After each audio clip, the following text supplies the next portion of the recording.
kulanti wacan daawadayaal ku soo dhawaada channelka maalmaha fadlan subscribe saar haddii ay tahay markii kugu horeysay oo rakuma gambalaalka si ay kuu soo gaaraan muuqaalada halkan soo gelino ku soo dhawaada sheeko ku saabsan sidee fariin WhatsApp ah u badbaadisay konton jir doonayay inuu isdilo oo adduunka iskaga tago dalka Talyaaniga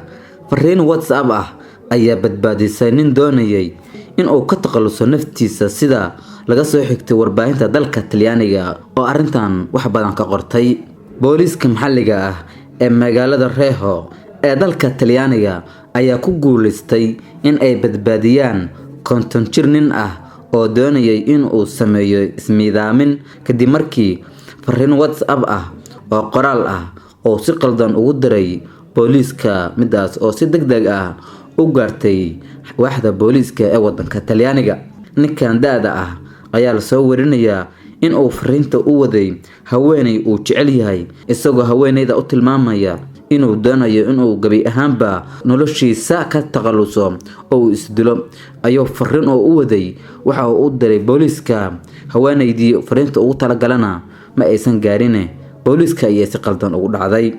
nasiib wanaag halka uu fariinta u gaarsiin lahaa haweeneyda waxa uu si qaldan ugu diray telefoonka sargaal booliis ah oo ka shaqeeya magaalada sida laga soo xigtay wargeyska Corriere della Sera sargaal ayaa markii uu arkay fariinta waxa uu matalay inuu yahay haweeneyda fariinta loo soo diray ninka isagoo la sheekaystay si uu macluumaad dheeri ah oo u helo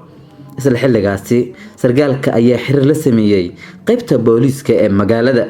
koox booliis ah oo baaritaanka sameeyay ayaa ku guuleystay in ay ninka ka soo qabtaan xarunta tareenada ee Reho Center ee magaalada qaar inta uusan isku dhigin wadada tareenada halkaas oo doonay inuu isku dilo adduunkan iskaga tago balse nasiib wanaag fariintii u qalda awgeed ayaa badbaadisay ninkan haddaba sheekadan ayaa waxa aad u qoray wargeysyada caalamka gaar ahaan kuwa ka soo baxa gudaha Talyaaniga